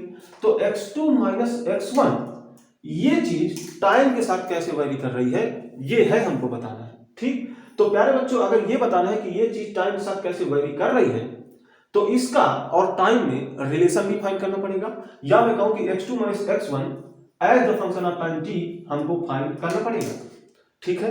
तभी हम आगे उस रिलेशन को देख करके ग्राफ बना पाएंगे, ठीक। जो भी रिलेशन यहां मिलेगा उसी रिलेशन को देख करके हम आगे ग्राफ बना पाएंगे। तो चलिए सबसे पहले तो x2 - x1 और टाइम में रिलेशन ही निकालने की कोशिश करेंगे। इसके लिए प्यारे बच्चों, हमें मोशन का सेकेंड इक्वेशन यूज करना पड़ेगा। आप सभी जानते हो मोशन का second equation s2 - s1 ut + ½ at², यही होता है। इसमें जो s2 है प्यारे बच्चों, ये फाइनल पोजीशन है, ये इनिशियल पोजीशन है, ये इनिशियल वेलोसिटी है और ये एक्सीलरेशन है। इतनी इजी सी बातें तो आप लोग जानते ही होगी, ये सारी बातें आप लोग जानते हो। चलिए अब प्यारे बच्चों, अगर मुझे x2 यानी कि दूसरे वाले की पोजीशन निकालना हो किसी टाइम t पर, तो कैसे निकालूंगा। तो इसके लिए सबसे पहले तो हम कुछ चीजें देख लेते हैं। प्यारे बच्चों, यहां से हम ऑब्जर्वेशन कर रहे हैं, तो ये हमारा 0 0 वाला पॉइंट है और ऊपर की ओर हम पॉजिटिव डायरेक्शन लेकर चल रहे हैं, ये भी आप समझ के चलिएगा। अब हम ये इक्वेशन लगाएंगे। तो चलिए किसी टाइम t पर अगर मुझे सेकंड वाले के लिए पोजीशन चाहिए हो, तो वो हमने मान रखी है x2। तो प्यारे बच्चों, किसी टाइम t पर अगर मैं मान लूं कि सेकंड वाले की जो पोजीशन है वो x2 है, ठीक। तो x2 माइनस इसकी इनिशियल पोजीशन क्या है, तो इनिशियल पोजीशन भी हमको रखनी है। तो इनिशियल पोजीशन 240 है, क्योंकि 0 0 से अगर देखा जाए तो ये कहां से फेंका गया था, 240 मीटर से। तो प्यारे बच्चों, यहां पर 240 metre is equal 40t - 5t²। अब ऐसा क्यों लिख रहा हूं, देखिए ऊपर की ओर हमने पॉजिटिव डायरेक्शन मानी, तो नीचे की ओर की डायरेक्शन को हम माइनस साइन से बताएंगे, और जो g है वो हमेशा नीचे लगता है, इसलिए माइनस साइन आ गया। साथ ही साथ यहाँ पे आता ½ gt²। तो हाफ और g का जो रिजल्ट है वो 5 ही तो आता है। अगर g को 10 ले लें तो ½ × g क्या आ जाएगा, 5 ही आ जाएगा। तो उस हिसाब से मैंने यहाँ पर डायरेक्टली लिख दिया है। देखिएगा, अब अगर प्यारे बच्चों मैं इसी टाइम t पर पहले वाले के लिए पोजीशन निकालना चाहूं तो कैसे निकालूंगा। तो पहले वाले के लिए मैं अगर मानूं कि टाइम t पर पोजीशन x1 है और इसकी जो इनिशियल पोजीशन है वो भी 240 मीटर है, क्योंकि ये भी 240 मीटर वाले पॉइंट से ही फेंका गया था। तो 240 मीटर इक्वल 10t, क्योंकि इसकी इनिशियल स्पीड प्यारे बच्चों 10 है, -5t²। ऐसा इक्वेशन दूसरे वाले के लिए बन जाएगा, मतलब पहले वाले स्टोन के लिए बन जाएगा और ये दूसरे वाले स्टोन के लिए, ठीक। अब प्यारे बच्चों मुझे क्या चाहिए, x2 - x1, ठीक। तो एक काम कर लेते हैं, इन दोनों को सब्ट्रैक्ट कर लेते हैं। तो जब आप इसको सब्ट्रैक्ट करोगे तो इधर क्या मिलेगा, x2 - x1 ये मिलेगा, क्योंकि -240 मीटर और ये हो जाएगा पॉजिटिव साइन के साथ। जब आप इसको सब्ट्रैक्ट करोगे तो -240 मीटर और +240 मीटर एक दूसरे को कैंसिल करके 0 हो जाएंगे और इधर सिर्फ और सिर्फ बचेगा x2 - x1। अब देखिए उधर क्या बचेगा, तो उधर प्यारे बच्चों देखिए 40t - 10t यानी 30t, और ये दोनों सेम चीजें हैं तो ये पॉजिटिव साइन के साथ आ जाएगा, तो ये एक दूसरे को कैंसिल कर देंगे। अब देखिए ये रिलेशन मिलेगा हमको, तो ये रिलेशन मिला x2 - x1 और टाइम t, और ये रिलेशन स्ट्रेट लाइन का इक्वेशन है, ऐसा ये बता रहा है। साथ ही साथ इसकी जो स्लोप है वो पॉजिटिव है, ठीक। तो अगर इसका ग्राफ इसको देखकर बनाना चाहे तो कैसे बनेगा, देखिएगा ये जो ग्राफ है प्यारे बच्चों कैसा बनेगा, देखिएगा x2 - x1 वर्सेस टाइम का जो ग्राफ है मुझे चाहिए, x2 - x1 वर्सेस टाइम का ग्राफ चाहिए। अब देखिएगा इनिशियली यानी टाइम t बराबर 0 पर ये सेम पॉइंट पर थे, इसलिए इनके रिलेटिव पोजीशन क्या थी, 0 थी। भाई x2 भी 240, x1 भी 240, तो x2 - x1 यानी 0, 240 - 240 है ना, क्योंकि सेम है दोनों की वैल्यूज। तो t बराबर 0 पर दोनों की वैल्यू सेम है, इसलिए x2 - x1 क्या है, 0। इसका मतलब ये जो ग्राफ है ये 0 0 से बनना शुरू होगा। टाइम t बराबर 0 पर x2 - x1 0 है, इसलिए यहीं से बनना शुरू होगा, ओरिजिन से मतलब यहां पर बनना शुरू होगा। अब देखिएगा प्यारे बच्चों बनना शुरू होगा, लेकिन कैसे बनेगा, तो स्ट्रेट लाइन इक्वेशन है और पॉजिटिव स्लोप के साथ बनाना है। तो प्यारे बच्चों कुल मिलाकर के ये जो ग्राफ है ये कुछ ऐसा बनकर नजर आएगा, ऐसा स्ट्रेट लाइन है ये प्यारे बच्चों, स्ट्रेट लाइन है। बनाने में थोड़ा सा टेढ़ा मेढ़ा हो गया हो तो उसको समझिएगा कि ये स्ट्रेट लाइन है, ठीक। चलिए ये स्ट्रेट लाइन है। अब प्यारे बच्चों देखिए इसकी स्लोप भी पॉजिटिव ही है। अब एक चीज ये देखिएगा यहां पर, क्या ये रिलेशन हमेशा होल्ड करेगी, क्या ये रिलेशन हमेशा होल्ड करेगा, ये इक्वेशन हमेशा होल्ड करेगी। अगर ये हमेशा होल्ड करेगी तो ग्राफ ऐसा ही बनने वाला है, लेकिन अगर ये हमेशा होल्ड नहीं करती तो ग्राफ चेंज भी हो जाएगा। अब एक चीज देखिएगा ये हमेशा होल्ड तभी करेगी जब ये दोनों इक्वेशन हमेशा होल्ड कर रहे हो, लेकिन ये तो तब के लिए जब दोनों एयर में है। समझिए अगर कोई एक पहले नीचे आ जाए ग्राउंड में तो उसके लिए तो फिर ऐसा रिलेशन होल्ड करेगा नहीं प्यारे बच्चों, नहीं करेगा ना, क्योंकि उस पर नेट फोर्स भी 0 हो चुका है, वो रेस्ट पर आ चुका है, ठीक है, ठीक है, वो रेस्ट पर आ चुका है। जैसा कि इन्होंने बोला है कि ग्राउंड में आने के बाद ये रिबाउंड नहीं होते हैं, इन्होंने बोल रखा है रिबाउंड नहीं होते, ग्राउंड पर ही रह जाते हैं। इसका मतलब क्या है कि वो उस पर नेट फोर्स 0 हो चुका है और वो प्यारे बच्चों चुपचाप स्थिर हो चुका है, रुक चुका है, ठीक है। तो फिर उसके लिए ऐसा रिलेशन होल्ड नहीं करेगा। ये रिलेशन तभी तक लग रहे हैं जब दोनों एयर में है, जैसे ही कोई ग्राउंड में आया तो उसके लिए फिर ये रिलेशन होल्ड नहीं करेगा। अब मान लीजिए प्यारे बच्चों ये थोड़ा सा मिट गया, इसको बना देते हैं।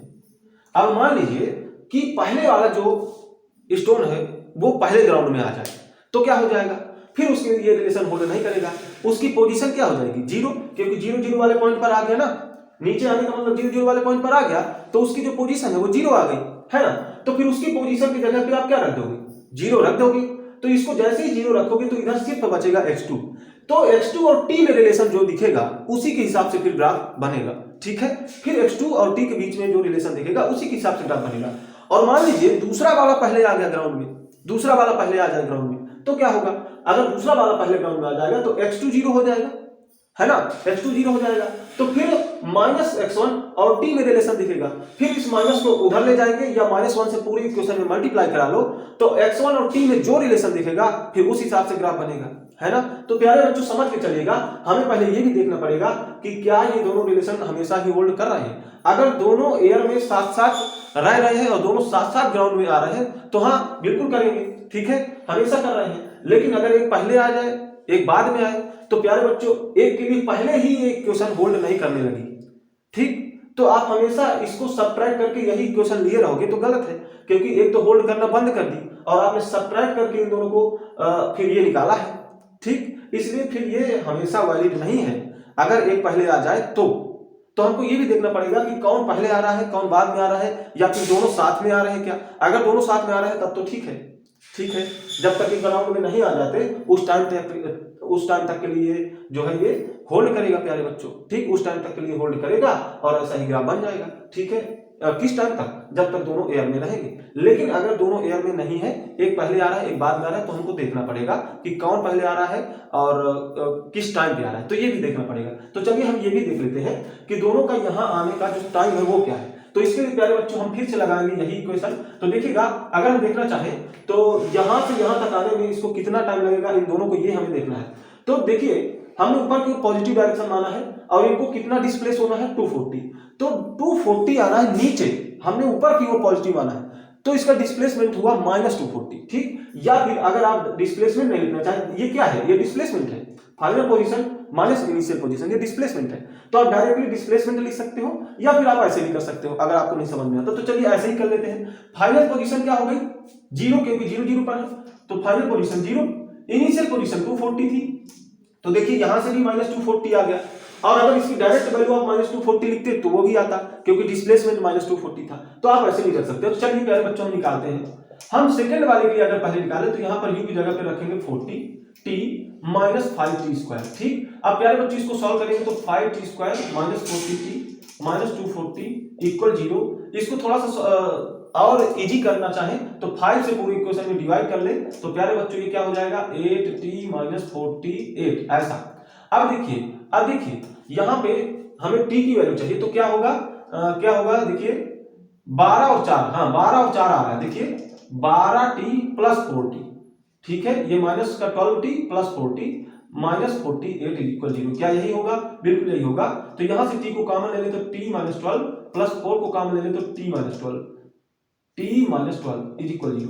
तो यहां से आप साफ साफ देख सकते हो कि जो t निकल के आया वो आया प्यारे बच्चों 12 सेकेंड, कितना, 12 सेकेंड, ठीक है। और एक और t की वैल्यू निकल के आएगी क्या, -4। अब जो टाइम है वो माइनस के साथ तो नहीं होगा ना, इसलिए t इक्वल -4 ये वैल्यू टाइम की नहीं हो सकती। तो कौन सी वैल्यू होगी, t इक्वल 12 सेकेंड। तो कुल मिलाकर के जो 40 मीटर पर सेकेंड वाला स्टोन है या दूसरा वाला जो स्टोन है वो 12 सेकेंड में ग्राउंड में आ रहा है। अब हमें ये भी देखना है कि फर्स्ट वाला कब आ रहा होगा। तो प्यारे बच्चों उसके लिए दिया इक्वेशन, तो फाइनली ये भी 0 में है, इनिशियली ये भी 240 पर था और यहाँ पर इसकी स्पीड थी 10, तो 10t माइनस 5t स्क्वायर। अब यहाँ पे 5t square minus 10t minus 240 is equal 0। अब यहाँ पे फिर से हम 5 से पूरी इक्वेशन में डिवाइड कर ले अगर, तो हमको ये इक्वेशन ऐसी नजर आएगी। अब यहाँ से t को कॉमन ले ले, अभी क्या कॉमन लोगे, अभी थोड़ा सा और देखो, यहाँ पे मुझे क्या करना चाहिए, अगर मुझे 48 लाना है तो यहाँ पे मुझको चाहिए 8 and 6, ठीक है। तो t square minus 8t plus 6t minus 48 is equal 0। तो यहाँ से प्यारे बच्चों t को कॉमन ले लो, तो देखिएगा क्या बचेगा, t माइनस 8 इज इक्वल 0। तो यहाँ से फिर से t इज इक्वल -6 मिल जाएगा और t इज इक्वल 8 मिल जाएगा। तो प्यारे बच्चों t इज इक्वल 8 सेकेंड इसके लिए आंसर हो जाएगा, ठीक, t इज इक्वल 8 सेकेंड। तो देखिए ये जो 10 मीटर पर सेकेंड वाला है, यानी जो पहला वाला स्टोन है ये जल्दी आ जा रहा है, ये 8 सेकेंड में ही ग्राउंड पर आ जा रहा है, जबकि ये आ रहा है 12 सेकेंड में। तो 8 सेकेंड के बाद इसके लिए ये रिलेशन होल्ड नहीं करेगी, बल्कि इसकी वैल्यू हो जाएगी 0। तो x1 8 सेकेंड के बाद क्या है, x1 8 सेकेंड के बाद क्या है, 0, क्योंकि ये 0 0 पर आ गया, ठीक। और ये रिबाउंड भी नहीं होता है, ऐसा क्वेश्चन में बोल दिया गया था, ठीक। तो 8 सेकेंड के बाद जो x1 है उसकी वैल्यू 0 हो गई। तो जैसे ही यहाँ पर 0 डालोगे x1 की जगह, तो प्यारे बच्चों यहाँ पे x2 और t में जो रिलेशन दिखेगा वही आगे होल्ड करेगा। तो प्यारे बच्चों x2 और t में रिलेशन अभी ये वाला दिखेगा, कौन सा, ये वाला। फिर ये रिलेशन होल्ड ही नहीं करेगा, क्योंकि जब ये रिलेशन नहीं था तो ये कैसे करेगा, जब ये था तब इन दोनों को सबट्रैक्ट करके ये आया था, अब ये है ही नहीं तो कैसे आएगा। तो इसको हटा दो और इसको भी हटा दो।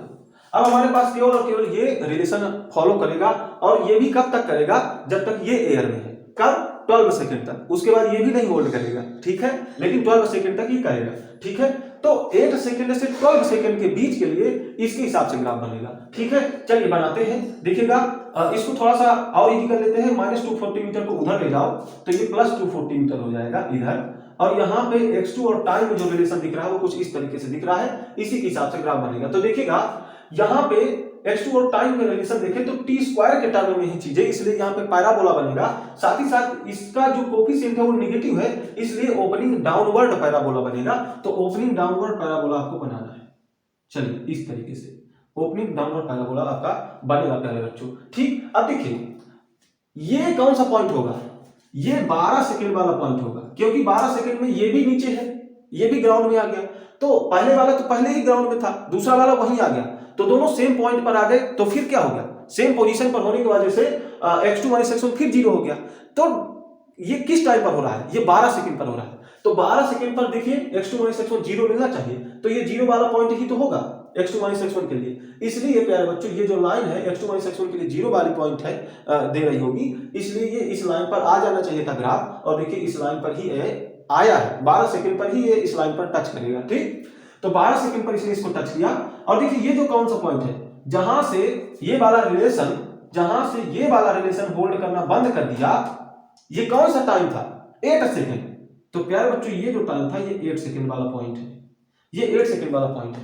और हम ये भी देख सकते हैं कि ये किस हाइट पर ऐसा हुआ, किस हाइट पर मतलब इनके बीच की क्या x2 माइनस x1 क्या वैल्यू रही होगी जिस समय पहले वाला प्यारे बच्चों ग्राउंड में आ गया था, या 8 सेकंड में इन दोनों के बीच की जो पोजीशन, रिलेटिव पोजीशन रहा होगा वो क्या था, या x2 माइनस x1 उस समय पर क्या था, ये भी देख सकते हैं। तो देखिएगा हम देख सकते हैं कैसे, हम ये देखेंगे कि ये तो 0 0 पर आ गया 8 सेकंड में। ठीक, तो जो x2 रहा होगा वही हो जाएगा x2 माइनस x1। ठीक है, जैसा कि मैंने बोला कि ये 0 हो गया, तो जो x2 हो जाएगा वही तो हो जाएगा। तो 8 सेकंड में जो x2 की वैल्यू होगी वही x2 माइनस x1 की भी वैल्यू होगी। तो हम यहां पर ये देख सकते हैं कि x2 माइनस x1 क्या होना चाहिए। चलिए तो 8 सेकंड पर x2 की वैल्यू देख लेते हैं। तो प्यारे बच्चों 8 सेकंड पर x2 को कहां होना चाहिए, तो इसके लिए इक्वेशन क्या लगाएंगे, देखिए आप हमको x2 फाइंड करना है।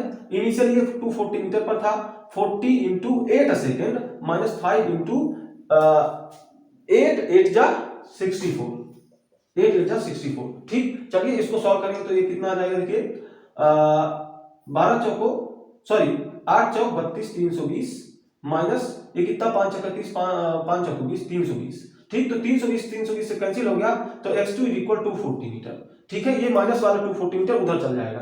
तो कुल मिला के x2 की जो पोजीशन है इस वाले टाइम पर सेकंड वाले की वो 240 मीटर, मतलब वो ऐसे गया और अभी भी यहीं पर आ पाया है जहां से वो फेंका गया था। तो कुल मिलाकर के यही हो जाएगा यहाँ पर x2 माइनस x1 की भी वैल्यू, तो ये हो जाएगी 240 मीटर वाली पॉइंट। तो ये 240 मीटर वाला पॉइंट है। तो ऐसे इसका ग्राफ बनना था। आप चेक कर लीजिएगा कि किस वाले ऑप्शन में ये ग्राफ दिया गया है, और इसके लिए और भी प्रैक्टिस कर लीजिएगा, और भी ऐसे क्वेश्चंस मिले तो उनकी भी प्रैक्टिस कर लीजिएगा। चलिए प्यारे बच्चों अब हम चलेंगे नेक्स्ट क्वेश्चन पर।